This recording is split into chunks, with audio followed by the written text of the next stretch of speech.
Pineapple.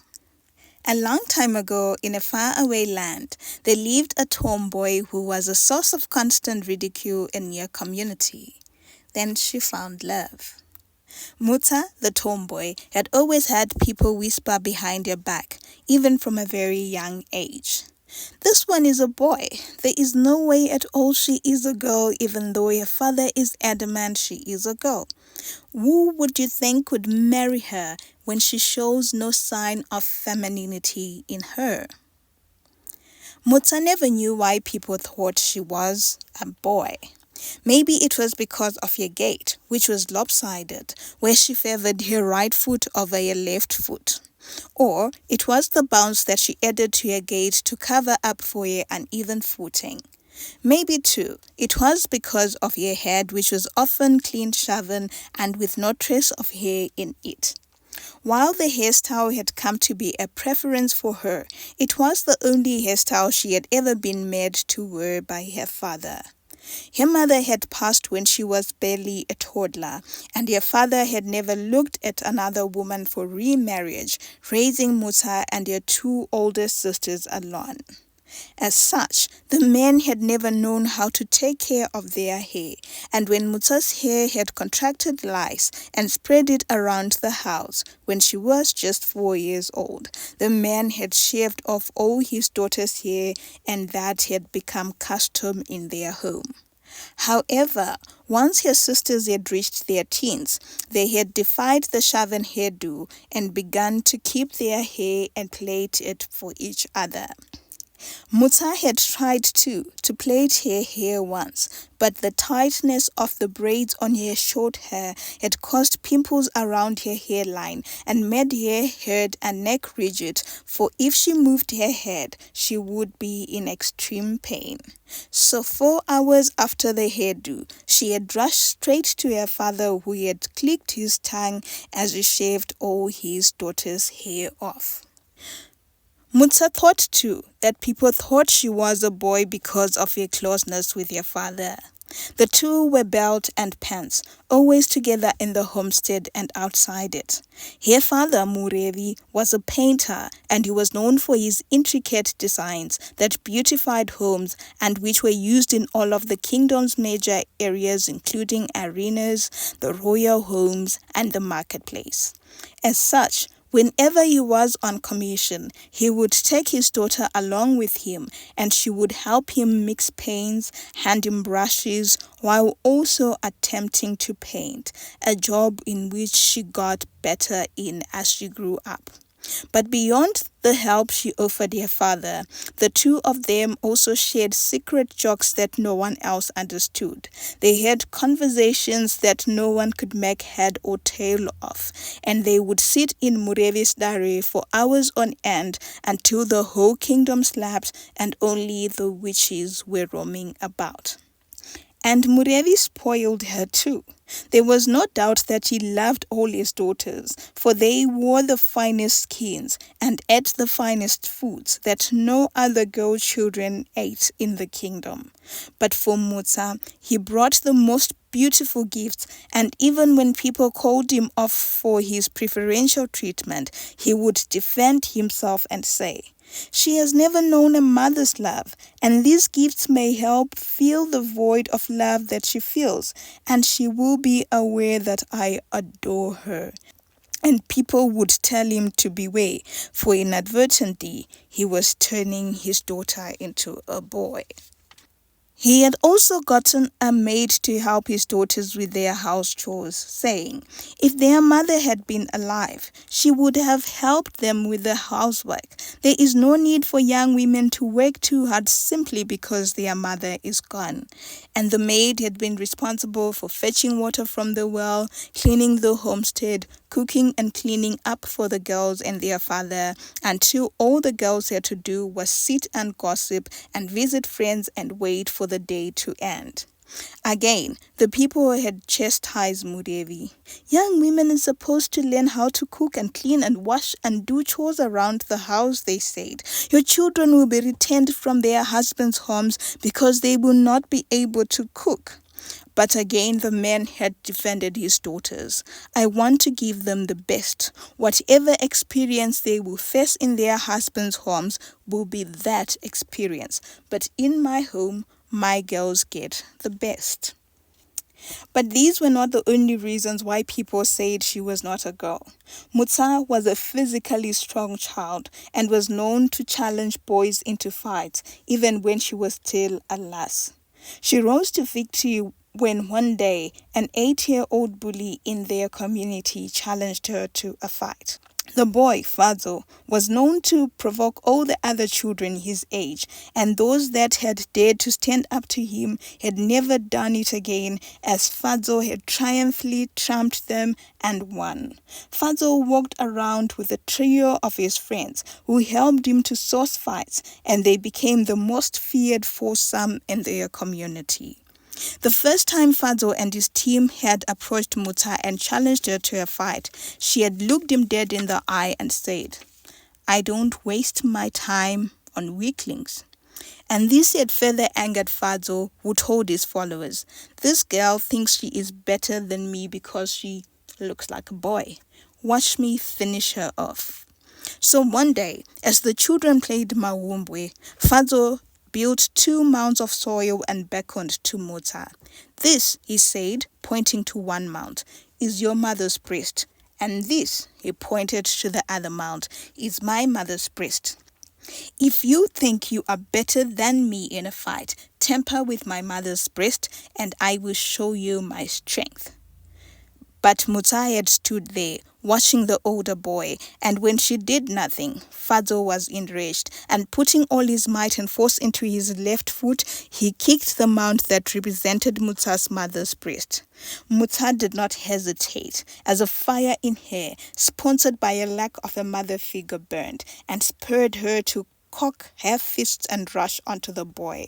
For a second, they both staggered, and then they fell, Mutsa falling on top of the bully. Having an advantage over him, she did not hesitate, and with her little fist she pounded on his chest and whenever the fist could land. The crowd, watching their bully being defeated, held onto the trio of followers and cheered Mutsa on, until, spent, and realizing that Fadzo would not attack her again, she rose, broke out of the cheering crowd, and walked home. The next day, however, Fadzo had visited her in her father's home, and finding her alone, he had said, "I am going to fix you, you little imbecile. Try that with me again." But no one else, boy or girl, man or woman, had ever tried to provoke Mutsa again, and still the legend of her strength became known.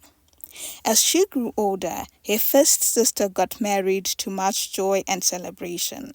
Then a year and a half later, the other sister got married. As people jubilated, Mutsa heard one of her aunts speak and mock her father. "How does it feel that you shall never have more bride price coming your way now? Because that last one, who will marry her? Who will marry a girl you have turned into a boy child?" And with those words stuck in her mind, Mutsa became certain that she would never marry. She had seen some of her age mates being pursued by boys, having boys accompany them to the well and helping them draw water and carrying water for them. She had watched them giggle at the bland stories the boys told and roll their eyes. She had watched them surreptitiously hold hands, then letting go whenever an elder passed by, and she knew that would never be her life. It was not that she did not get any of the attention that her age mates got. On the contrary, she got more attention than any of the other girls she knew. But she was smart enough to know that this attention was because the little nincompoops would place bets on who would be able to get her and tame her. The boys catcalled her, whistled at her, threw rocks in front of her to get her attention, and always she never rose to the occasion of their attention-seeking, and hurt they would pretend to laugh out loud in groups. Here Father Murevi had then asked her once, when her age mates started to marry, when she, Mutsa, would be married, and even though she could see the concern in her father's eyes that said, I am going to be stuck with this old spinster forever, she had looked him dead in the eye and said, when it happens, it will happen. His sisters too had asked her, are you not first that Farai or Tandai or Chakai who you grew up with is now getting married? And again she would respond, what would faze me about a person who's going into a life of servitude, serving her husband, her in-laws, her children? There is nothing exciting about that. Do you even want to marry? They asked her, and she had stared into their eyes with a dead expression and said, no. Now, every 4 years in the kingdom, a contest, the quadrennial advisory contest, was held to choose the next crop of leaders into the advisory council. Individuals were chosen on the basis of skill, hard work, strength, and knowledge, and therefore they had to go through a series of tests to prove their worth. In the months leading to the contest, the kingdom would become hyped up, and young men who were and who had come of age would start training and build fan bases and create bars in the village. And this year, Fadzo, Mutsa's childhood bully, was tipped to win the contest. Fanzo had not changed much as an adult, and it was no thanks to his parents' vast wealth. He used this wealth to buy people's favors. A fowl here for giving him the best seat in the arena to watch a contest or a match. A goat there because he liked a girl and was just appreciating her beauty. And a cow to a starving family in exchange for a piece of land. Whenever he didn't like a person, however, he made it clear that he didn't like them, and thus these ostracized him from his followers. People fawned over him, following his every step and hoping they would be seen and be handed something from his not always benevolent heart. Whenever he didn't like a person, he made it clear that he didn't like them, and he would pull pranks on these people that he disliked by setting traps for them in the middle of parts or by doing silly things that boys his age would do. Once, he had stolen the kingdom announcer's horn, and after nightfall, he had taken the horn for a walk, blowing it in the streets and shouting in the best parody of the chief announcer's voice. Emergency! Let's meet at the King's Square. Emergency! Wake up! Everyone! Hurry! Now! And people, in their various states of undress, holding lamps in the moonless night, had sprinted across the kingdom, only to find the king there, also looking as confused as them, and the real announcer sheepishly saying, someone stole my horn.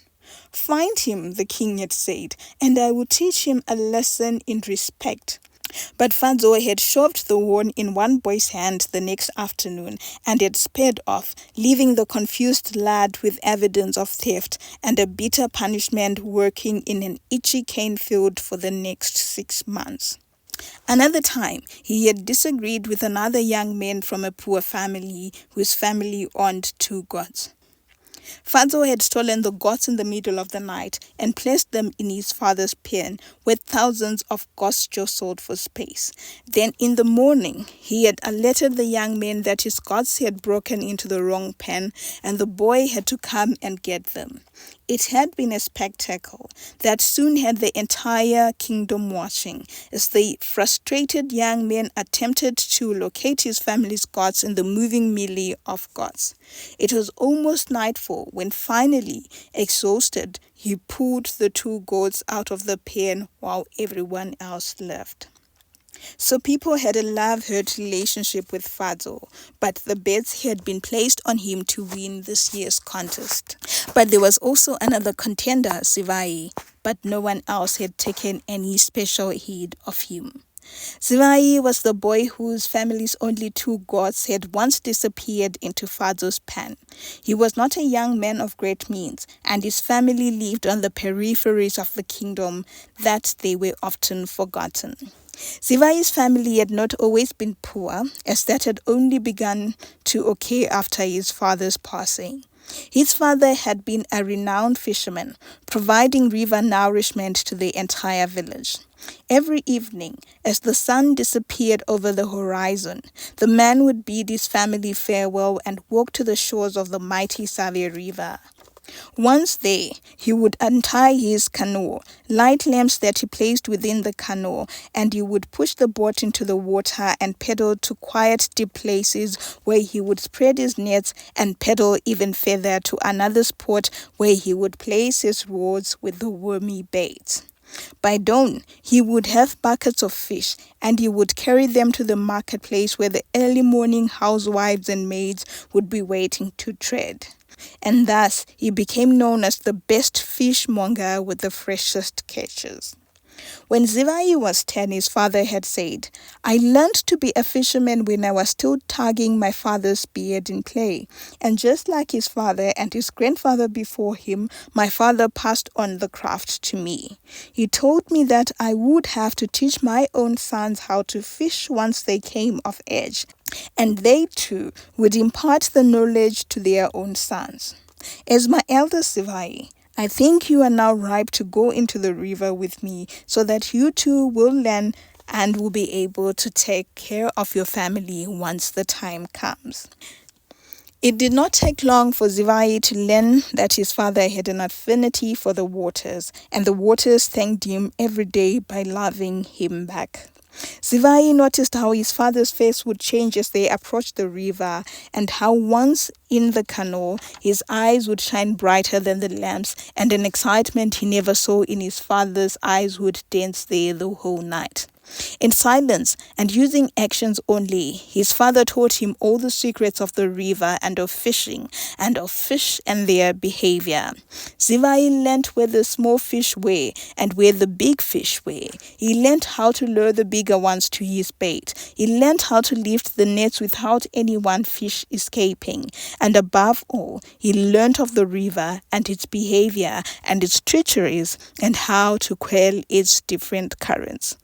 But unlike his father, he never fell in love with the waters. He dreaded late afternoons when he knew it was time to depart, and he hated the little boat where his growing body fought with his father's for space, and he had to curl his legs into numerous cramps to feed. And he grew to loathe the scent of the rushing water and worse still of the fish. He missed the afternoons he had spent in the forest alone, because the solitude gave him peace, and where he had learned to hunt and give his family reprieve from eating fish every day. He missed too the quiet, wise conversations he had had with himself there, debating the various laws that the king would decree, and wishing that, young as he was, he had the courage to approach the king and help him with the advices he crafted while he was alone. Even though he knew what he wanted to become as he grew older, a teacher of wisdom for the young boys in the kingdom, he knew he could not tell his father that, because his father wanted him to become a fisherman. When he was 14, however, tragedy struck, and that changed his life and his family's life forever. True to the adage, that which wants to die goes out to seek death, his father had literally walked straight into the grim reaper's sickle. It had rained incessantly for over a week, and like always his father had said, "The fish will swim faster with the current, so we will not catch anything until the rain recedes." But the rain had no desire to recede, and pounded away night after night and day after day. His father would spend the whole day by the window watching the rain, and with a grim expression on his face, he would shake his head. Without fish, he could not trade with the farmers and the hunters in the village, and his family would likely face starvation. His wife had told him that the grain had finished 2 days prior, and he had braved the rain to go and ask from his farmer friend a pot of maize, and he promised that he would bring some fish once the rains receded. But there had been no relish for the maize, as all the drying fish had to be thrown away because they had not properly dried and were now causing a stink. And 2, he had to borrow wood from the cutter, as all theirs had sunk in the water and was too wet to hold a fire. So on the day the rain receded, the fisherman had decided to risk it all. He did not listen to his wife, who cried out, "It's too dangerous to go out into the waters. We can cook the remaining sadza and mix it with salt water for the kids. You can go tomorrow night." But the man had not listened, as he pulled on his rubber thongs and peeped out the muddy streets. "We have 8 children," he told his wife, "and another coming. There might even be twins given you're patient for twins. If I sit here and wait, what kind of father will I be?"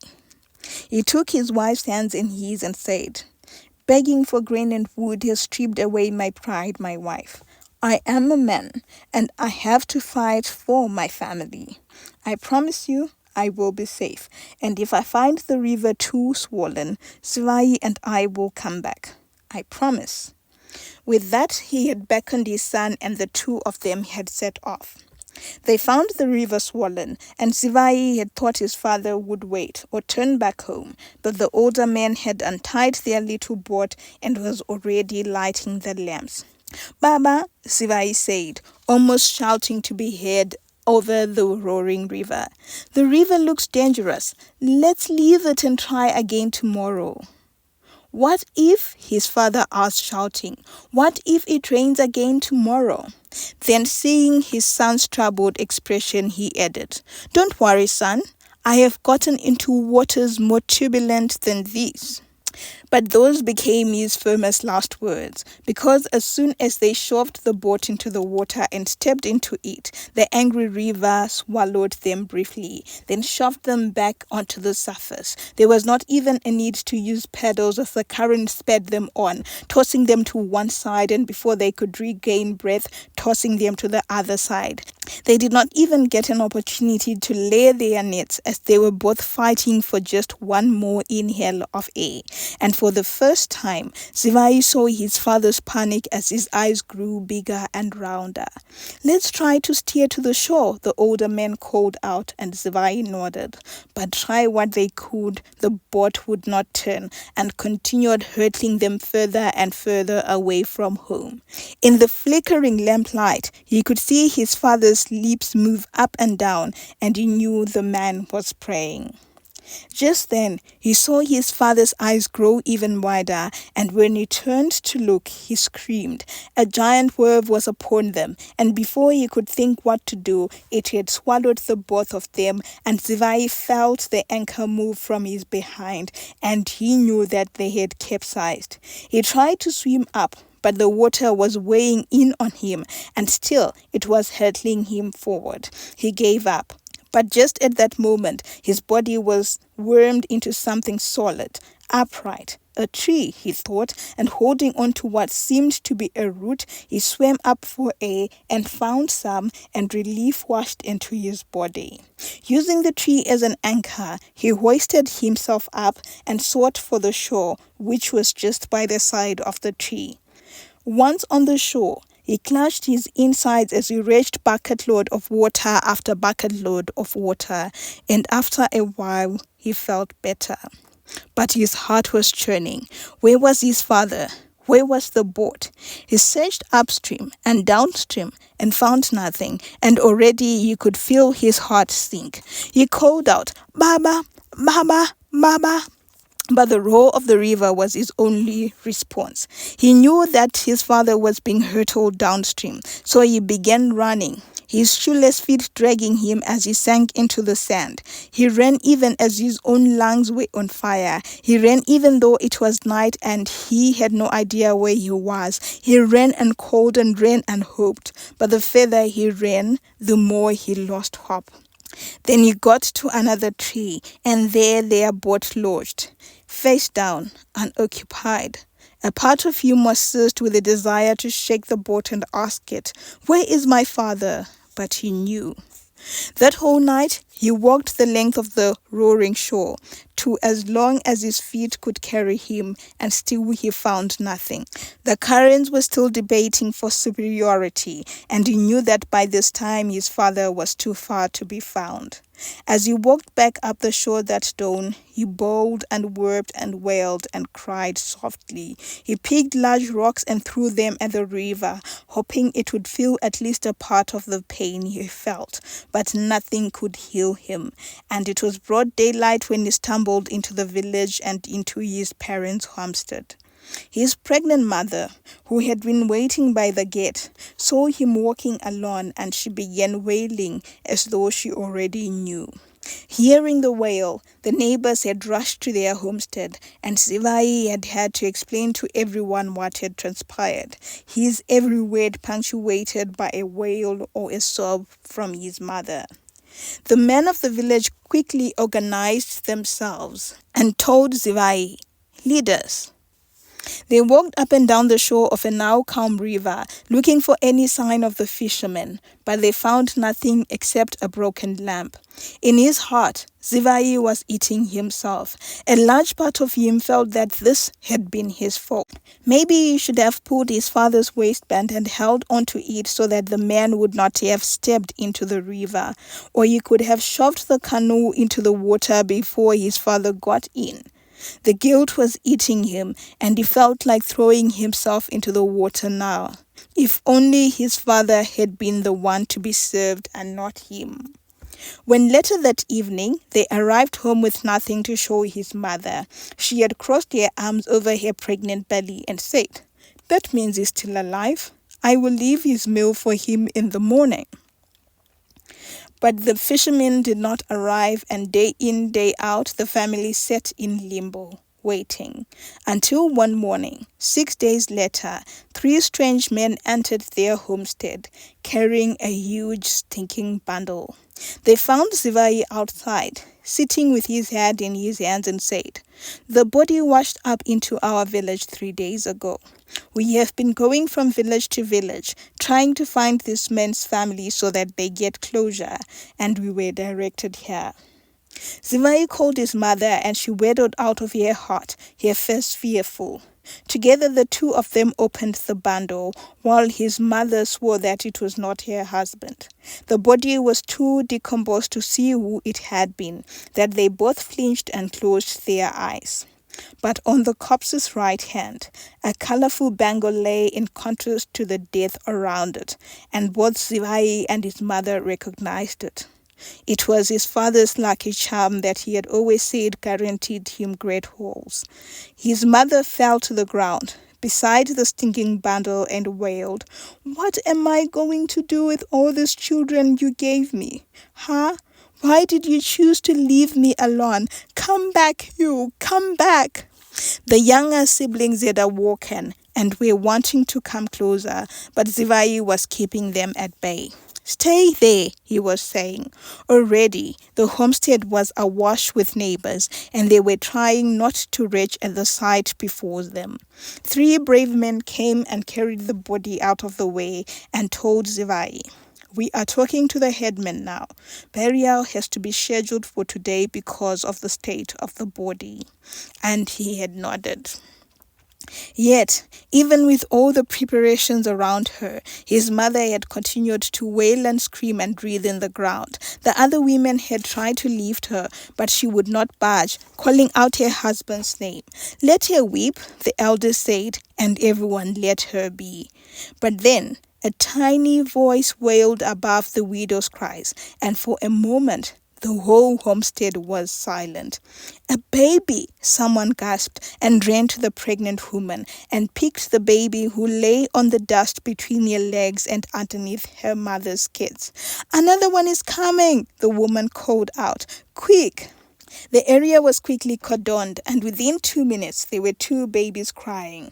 But the mother's cries were quiet now, and they were heard no more. She had gone to be with her spouse and left her children alone. The 2 parents were buried the following day side by side. After the burial, people began to leave for their homes, but they brought their best wishes to the 10 children who sat on a veranda of one of their huts looking lost. "It shall be well," the people said to the children. "It will get better with time." "You need to be strong," they say to Zivai and the sister who came after him, Vimbai. "You will have a family to take care of now and lead." And one by one, they bade their farewells, leaving Vimbai holding 2 newborns in her arms and looking so lost. In the first days after the parents' funeral, the children ate the leftovers from the funeral. Vimbai carefully heated porridge for the newborn twins who were thankfully not fussy. But soon enough, the leftovers were finished and Zivai scrounged from their neighbors.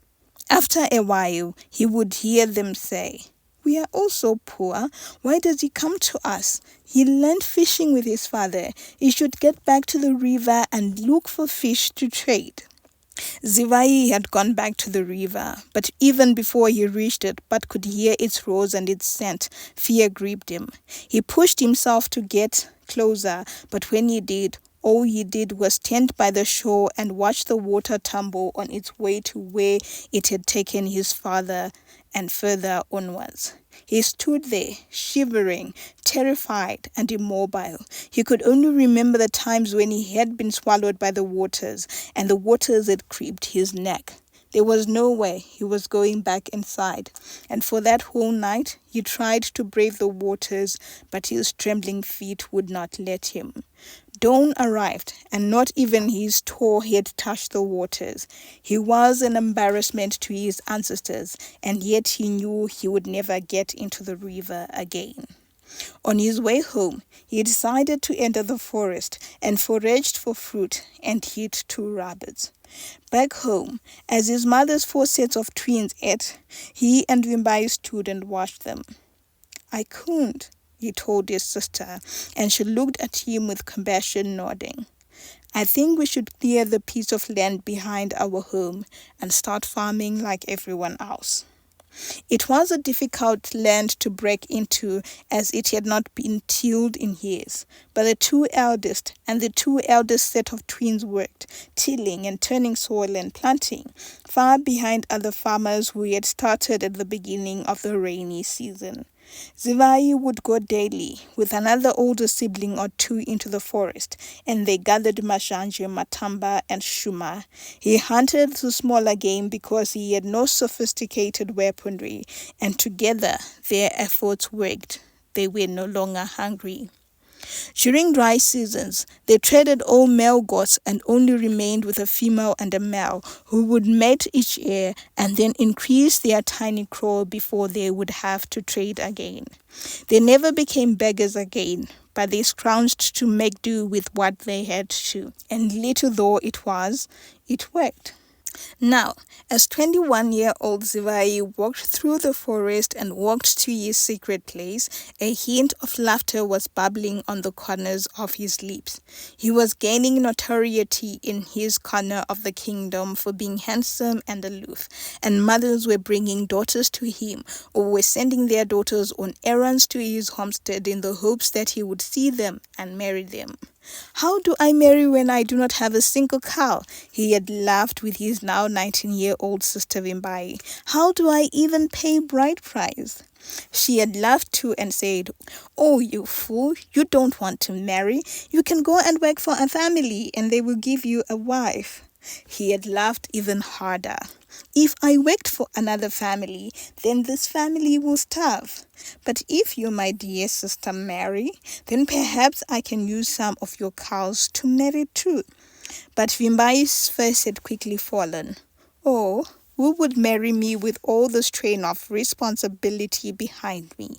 Leave me alone and find your own cows." Zivai had laughed. "Oh, you don't know the inquiries I've been getting. If only you would open your heart up, you would marry." But she had huffed and gone back to her work. Now, as he walked to the place where he trained how to shoot and where he stole a few moments by himself, he laughed to himself. He knew he would never marry. He did not want to burden a woman with his children and then leave before the children had grown, as his father had done. No, the line of primogeniture was ending with him.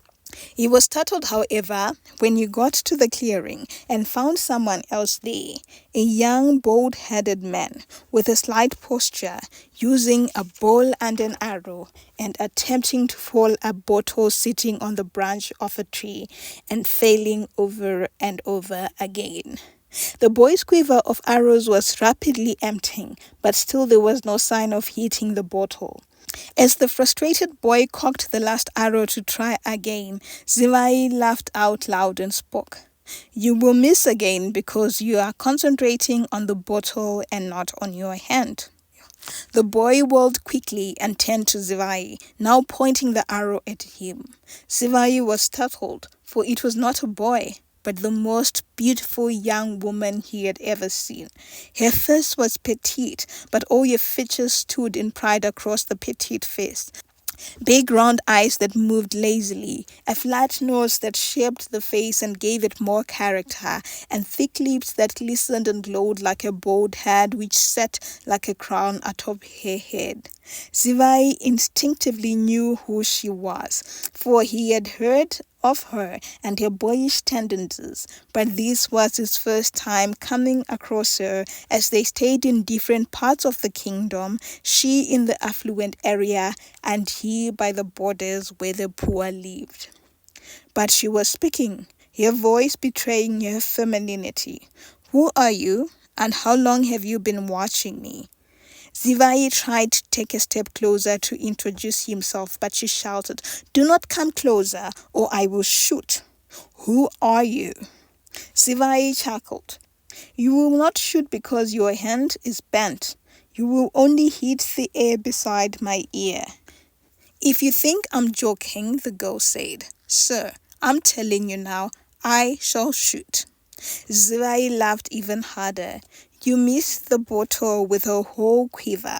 What makes you think you can shoot now? Come, let me show you how to aim properly." He had taken another step and she screamed, "One more step, sir, I am shooting." Zivai stopped and put his hands in the air and said, "Shoot me. Try." There was a hesitancy and a fear in the girl's eyes, but the fear won. She knew that there was a chance this man would hurt her in the forest, alone as she was, and she knew it had almost happened before. So she took a deep breath and released the arrow, watching it whoosh past his ear as her heart plummeted. Zivai watched the fear in her eyes intensify, and quietly he said to the girl, "Relax. I will not hurt you. I also have a sister your age, and I would move the world to protect her. So don't worry. You are safe, although you really need to work on your aim." He finished with a chuckle. Something about him soothed Mutsa, and she relaxed, and when he asked her, "Do you want help with your aim?" she nodded without any extra thought into it. He helped her pick the fallen arrows, and they stuffed them into the quiver.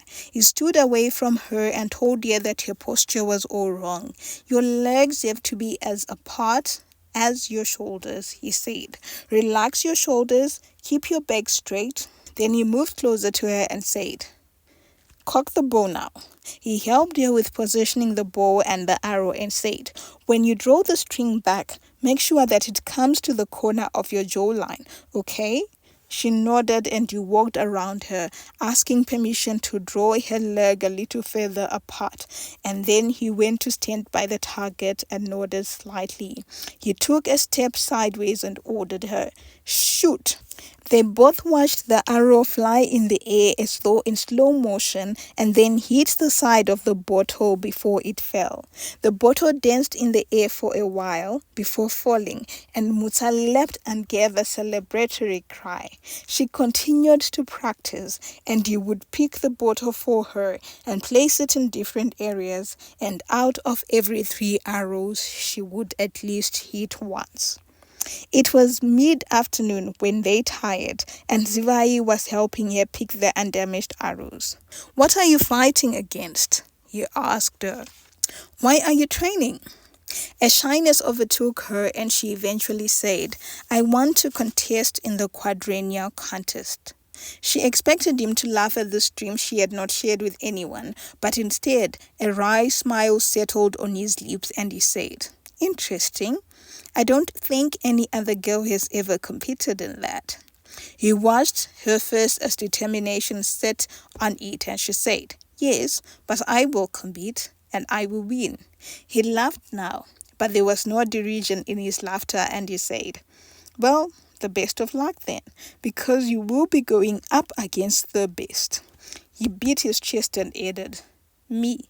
And mind you, I competed 4 years ago, and I know all the challenges, and I have trained for them since then." He watched her face fall and he added, "Don't worry, you will be best female, at best." "I will be the only female," she said. "Even better," he laughed. "May the best woman win." But her expression was becoming more and more crestfallen, so he said, "You know what? How about we meet here every day after the official list of competitors has been announced tomorrow, of course, and I will train you. I'll even give you some secrets and tricks that I've learned over the last 4 years." Her face perked up. "Are you sure?" He nodded. "What if I become better than you?" He shrugged. "Then you will already have been better than me, and you will be deserving of the sport." That night, Mutsa did not sleep as two things fought in her mind. First was the most kind-hearted guy she had met in the forest, and how he had treated her with respect, not once having to ask her to prove whether she was a boy or a girl. She flinched, remembering how at one time, as she blossomed into womanhood, she had been looking for Majanje in the forest, and she had met Fado and his crew as they were on a hunt. By the time she had tried to hide, they had already seen her, and she had seen Fado's expression change into earlier. They chased her across the forest, shouting, "Yes, now we can look and see if you are a boy or a girl." She had hurled herself from tree to tree, and always one of them would be in her peripheral vision, and she could hear Fado's hyena-like laughter behind her. She had then slipped and fell, and her rucksack had opened, and the tiny fruits had started rolling across the forest, and she had concentrated on them instead of the 4 boys who had now caught up with her and who were looking at her like the catch of the day. "Take the shirt off," Fado was commanding. "I want to see if there is anything there." Mutsa had felt the heat of another person coming closer to her, but before the hands could touch her, an old man's voice appeared out of nowhere and said, "What are you doing, young man?" Mutsa had felt the boys reel around, and the voice had continued, "If you don't leave the girl alone, I will give all of you bosoms, then you can check on yourself instead." And the young man had sped off into the forest laughing. It had been the old Nganga who had served her, and the healer, because of his known supernatural powers, was greatly feared. "And you, Mrevi's daughter," he had said to her as she stood, "what are you doing in the forest alone? Get up and let me walk you home." From then on, she had always been wary in the forest, although she had never encountered the unruly foursome again. But they had not just been the only men who had objectified her. Whenever she met men in the kingdom, in the streets, or wherever she was, she could see them appraising her, looking at the mound on her chest, trying to crane their necks to catch a glimpse of her posterior, and always reducing her to her sexuality. But now, this meeting in the forest had been different. It had been a meeting of 2 friends who had met, of 2 equals, of a brother and a sister even. Not once had the young man reduced her to her gender. He had seen her as a person with dreams that were as valid as his own dreams. And yet, another thing that was keeping her awake was the announcement for the contest participant, which was taking place tomorrow. Zivai too sat on a stool and watched the fall of the half moon. All that raced in his mind was the image of a girl too beautiful, too feisty, and too determined. He knew too that this was the first time he had been affected by the presence of a girl, and a part of that scared him as he remembered his parents. The next day, people just woke up and washed their faces and rushed to the king's arena for the announcement of participants and the challenges that they would partake in. The excitement in the air was palpable, yet as Mutsa sat down next to her father in the arena, her heart was filled with apprehension and fear. Finally, the king and his entourage arrived, and the excited crowd quieted and listened as the royal announcer read off names on a list and as worthy participants stood to go to the front. A part of Mutsa's heart was excited as she watched Zivai walk up the stage, and she knew that if her name was not called out, then she would support him. But the announcer was still speaking. "We still have one more name here," he was saying, and then to the harsh crowd he finished, "Murevi's daughter, Mutsa." As Mutsa and her palpitating heart stood, she could not help but take in her father's stunned face. The man was so shocked that with his mouth wide open and his eyes popped up, he looked like a caricature. But what was worse was the dead silence as Mutsa walked to the stage. There was no ululation, no celebration, just utter shock. But the moment she reached the stage, murmurs were sounding loud and clear. Why would the king choose a girl? Why should a girl think that she can participate in the contest?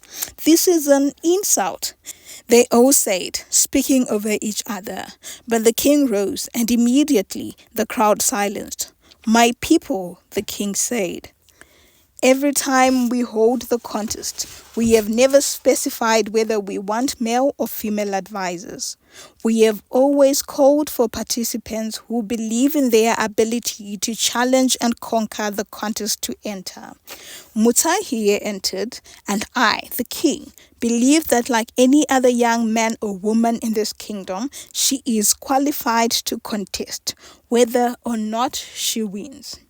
For the women in this crowd, Mutsa's entry should be a victory for you, for should she win, then your voices will be heard in the king's council, and perhaps next time your daughters too can participate.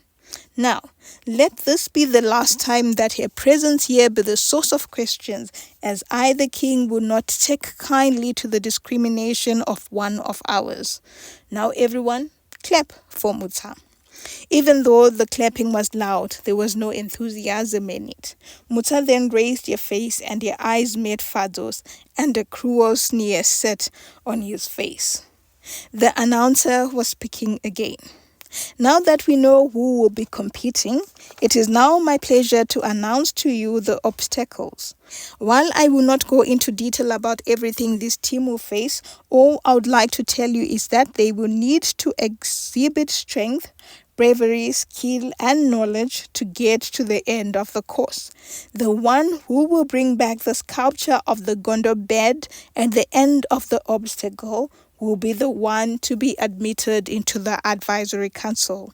He then turned to the participants. "You all will have 2 moons to prepare for this race. Remember that it is a show of integrity, and if anyone tries to cheat or trick the course, there will be severe consequences. Now go on home and go prepare for the contest." Murevi continued to shake his hand in disbelief as he and his daughter walked home, but Mutsa pretended not to notice. When they got home, he told his daughter, "I will have to get you a trainer. Most participants will have someone to train with them or to train them." But she shook her head and said, "Don't worry about me, Baba. I know what I'm doing. I shall be fine." When at mid-morning she slid into the secret place she had met Zivai, he was already there, and he had brought some spears with him. He smiled at her and said, "Well, congratulations." "Congratulations to you too," she said, then paused. After a while she continued, "Do you think it is wise to train me when we are both competing?" He smiled at her and said, "What will training with you take away from me? Huh? Now, come, let's start. Have you ever used a spear before?" She nodded. "But only when alone and never fighting with anything except air." "That's a start," he said. "Find something here that feels light under your touch." She picked a spear, and he walked closer to her and stood behind her as he taught her how to brandish it, how to paw, and how to thrust. You could feel her scent up his nostrils, all woman and all flowery, and he did all he could not to allow the intoxicating beats to enter his mind. That night as he slept, he dreamt he was holding her again, but this time they were together in his heart, in his bed. He woke abruptly, covered in sweat, and felt a small smile curving his lips up, and he could not sleep after that, as his loins stirred, thinking of her. The next day they went back to the bow and arrow, and Mutsa was excited about how good her aim had become. "Thank you," she said, dancing gleefully as she came to sit beside Zivai, who sat on a rock. "If it weren't for you, I would still be struggling." He smiled dryly. "You already were good. You just needed a little push." Again, her scent was intoxicating, which was why he had tried to stay as far away from her as possible and sit on a rock. He was trying to chastise himself, to calm his nerves. Never ever had he been affected by a woman as he was now, and yet this was not the right time to be feeling these feelings, as he should be preparing for an event that would lift his entire family out of its poverty. "Concentrate on the game," he tried to tell himself, but her voice was louder in his ears.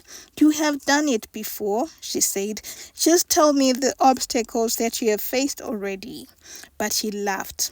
"We were sworn to secrecy to never tell a person, and besides, the obstacles change at every contest. Sometimes they require more skill, other times agility, other times knowledge. You just have to be prepared for anything." She nodded, then looked at him shyly and said out of the blue, "You know, I have never had a friend except my father. Thank you for being my friend. It feels good to have a friend like you." He smiled too. As one meeting turned into another, they grew more and more comfortable and at ease with each other, bantering and laughing together in the moments they took to refresh. In the moments they worked, they made up riddles for each other and tried to solve them. Zivai took her deeper into the mountains and taught her how to aim with a moving target. And on the day she hit a rabbit, the two had danced until their feet ached. He taught her too how to track the bigger animals, and she became so good that she followed boars and antelopes to their homes. He taught her how to start a fire with no flame, and how to forage for roots and fruits. "We don't know what we will be asked to do," he said, "but it will have something to do with the forest, so you have to know everything." She nodded. She was beginning to like the sound of his voice, of his laughter, and of his chuckles. She began to look at him with more and more curiosity, wondering what it was about him that had drawn her so to him. She began to look forward to the moments they spent together, and as the days to the contest grew closer and closer, she began to fear what would happen after the contest, and they had no reason to meet. She thought about him in the mornings as she rushed her breakfast so she would go to the mountains, and in the evenings she would slow her departure so she could spend more time with him. She wondered if she would ever see him again after the contest, and for what reason she would orchestrate to meet him again. Unbeknownst to her, on their final day, these were his thoughts too. They did not practice that day, instead lingering by the rock they sat on to squeeze one more story, one more joke, one more riddle, just so they could be together for longer. But the sun was not waiting for them, for it was beginning its descent beyond the horizon. Unbidden, a tear rolled along Mutsa's cheek, and she tried to brush it off, but Zivai had seen it. "What is it?" he asked gently, taking her hands in his. I'm scared," she lied. "Oh," he said, "don't worry about that. You've done your best, and that is already enough." He sighed but did not let go of her hands. Then looking into her eyes, he asked softly. She shivered and extracted her hand from his, and as if the hand had a mind of its own, it snagged to his cheek, to the rough stubble of his beard. "You will have to talk to my father," she said. "You know I cannot see any man without his knowledge and approval." He smiled gleefully. "He will like me. He will approve." But inside he knew he was poor, and he had no cattle and no wealth. No wealthy man would want his daughter with a man like him. This meant the chances of seeing her again rested on winning the contest. That afternoon, as they walked out of the forest, they met Fado, who seemed to be waiting for them. "And what are you two? Are you lovers?" he asked, cackling loudly. Then he turned to Zivai. "This is the best you could get, my man? A woman with no femininity at all? I promise you that when you marry her, you will see a Winnie just like yours. I know. She has shown me." Mutsa moved as if to mow him to the ground, but Zivai held her back. Fado was laughing as he walked away. "All the best tomorrow, you two men, although you have no chance with me." Mutsa tried to go after him, but Zivai was holding her back. "Don't mind him," he said. "He just wants to mess with your game tomorrow. Remain focused." She looked at him and saw his calm face, and she smiled too, before saying a feeble, "All right, let's go home." The following morning, the kingdom was abuzz as the arena filled to the brim again, and the announcer spoke to the 38 participants. "There are 4 quests that you shall complete, and each complete conquest will open the door to the next one. The estimated time for average completion is 4 hours. The first participant back here with the gondo will earn a lifetime of respect and a seat in the king's castle and all the benefits that come with it. Now, at the sound of the bell, you will all run to the entrance of the forest and find the red flags that will lead you to the first conquest." There was a pause, then a bell clanged, and 38 pairs of feet rushed out of the arena and sped to the entrance of the forest. Mutsa ran as though the wind was chasing her, her feet fighting for space amongst the male feet around her. At the entrance of the cave, they found a few flags, but these ended abruptly, meaning that the trail led deeper into the forest. For a moment, she was disoriented as she looked with the other men for the next flag. She searched for Zivai, but he was not in the small crowd, which meant he had figured where to go. She thought for a while and realized the skill that was needed, trekking, and she ran back to the last flag and searched around the many footsteps for the flag planter's footstep, and there, below a leaf, she found it, and following the direction it first, walked into the mountain, where several strides later she saw another flag. Heart beating with glee, she followed the steps carefully and noticed there were other sets there, but she also knew that many of the guys had remained behind. She was startled when the last flag led her to the entrance of a cave where an old man sat looking at her curiously, then laughing and saying, My, this is the first time in many, many years I have seen a woman here." Mutsa shrugged, but her head quickly whirled when she had a twig crackle behind her. It was Fadzo, and he was leering again. "I followed you, little girl. Thank you for leading me here." She rolled her eyes and looked at the old man, who said, "If you answer this riddle correctly, I will give you passage through the cave and to the next quest." She nodded uneasily, looking at Fadzo, and the old man said, "Don't worry about it. Each person has their own riddle." She nodded again, and he said, "I car through the land, and I run across the valleys. I run up and down, yet I have no feet. What am I?" It took a while for Mutsa to decipher the messaging, but she remembered how Zivai had taught her that every word mattered. Link the one word to the next, he had said, and now she did. She gave various answers: flower, water, tears, and the old man simply shook his head. Then at last she said, river, and his face beamed, and he rapped the door to the cave, and it opened, and Mutsa ran, allowing the darkness to swallow her. She hugged the walls of the cave and followed it until a loud sound could be heard, and excited, she rushed on, and a faint light grew wider and wider, and within minutes she was outside the giant Save River. She knew she had to cross as a big red flag flapped happily in the sky across the river.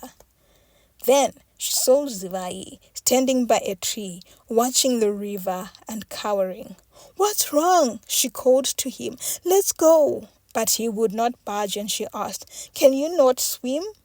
"My father," he said, his voice trembling, "drowned. I couldn't save him."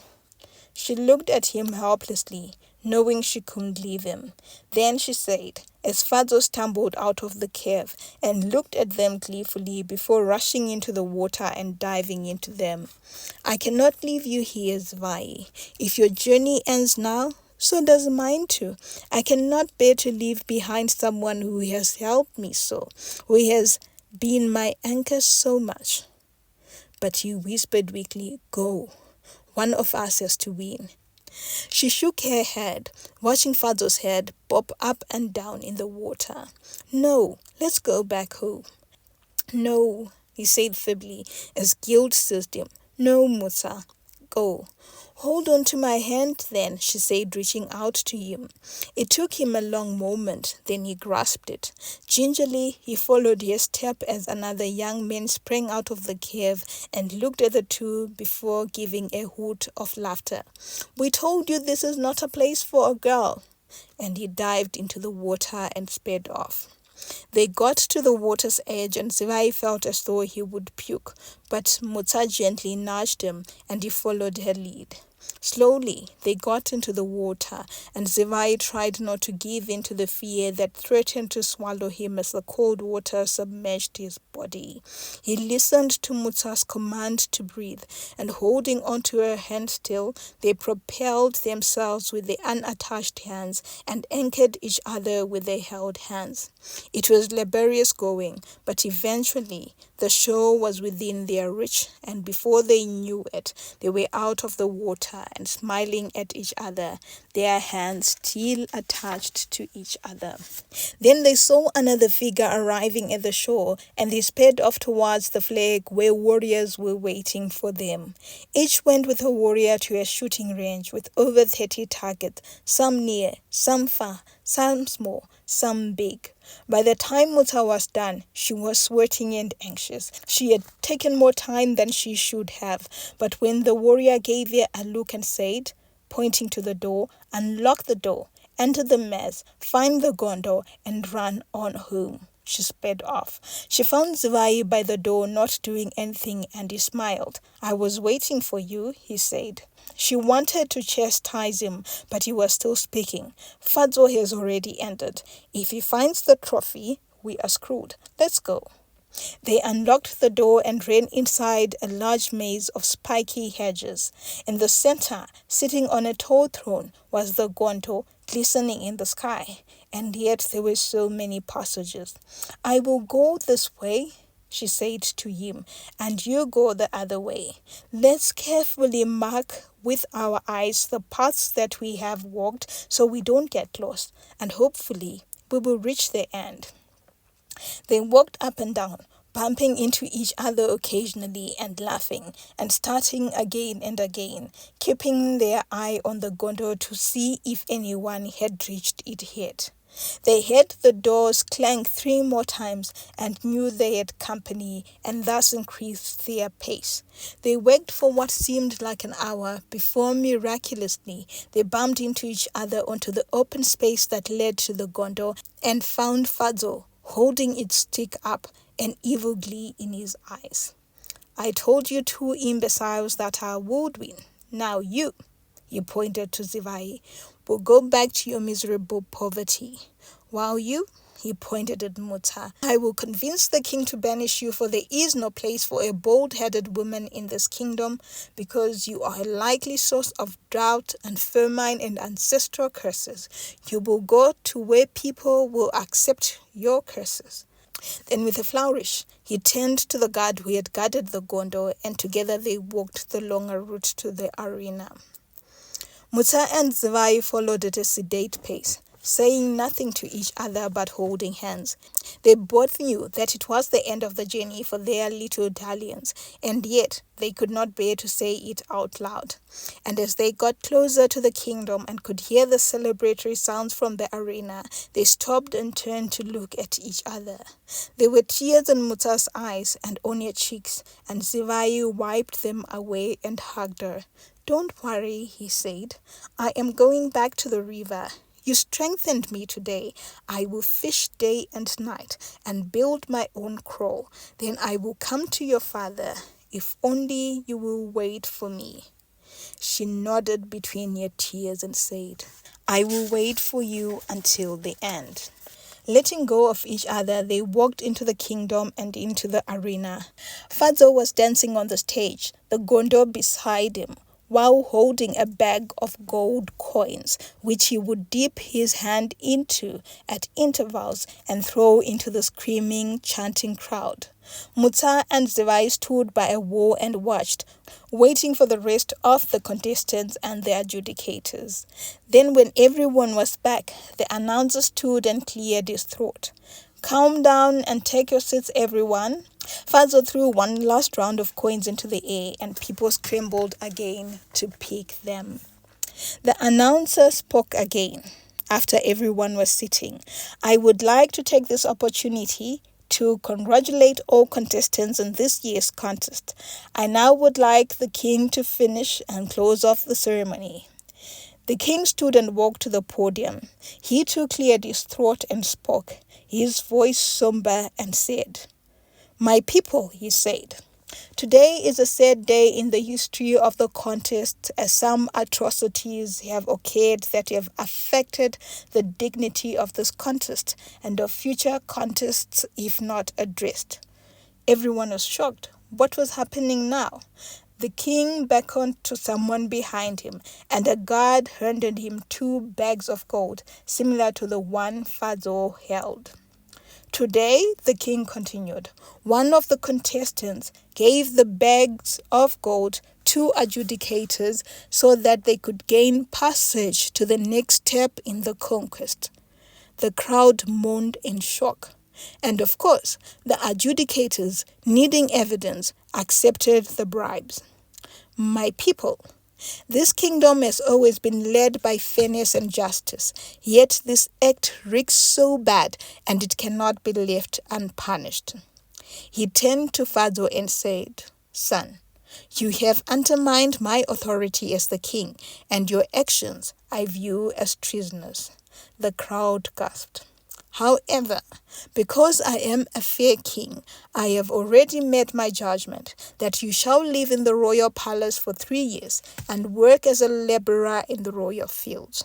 Should you commit any other crime in that time, son, then the punishment of treason shall be upon your head. Then the king turned to the crowd and cheerfully said, But we cannot go home without a winner, right? The crowd nodded excitedly and looked at the remaining contestants with hope. Well, this year, the king continued, for the first time we have joint winners. The adjudicators have told me how these two worked together, exemplifying the ethos of teamwork that the kingdom aspires to, and thus they reached the Gondor place at the same time.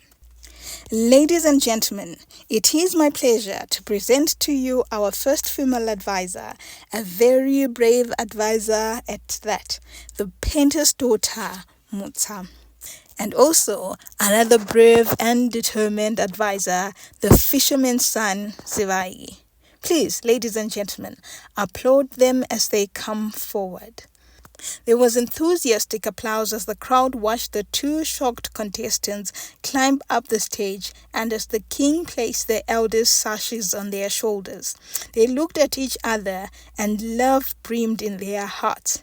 And the king, noticing the look they gave each other, smiled knowingly.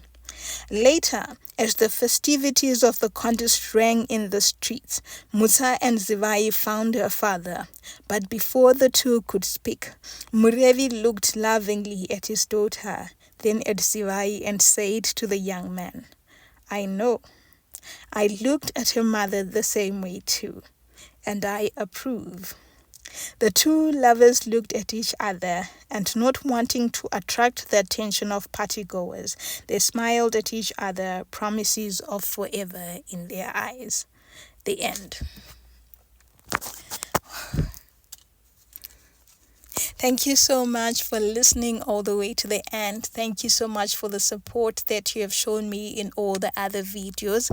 Please, if you have not subscribed yet, don't forget to click the subscribe button and also share with your friends, like, comment, and tell me if you liked the story or not. Love you long time. Bye.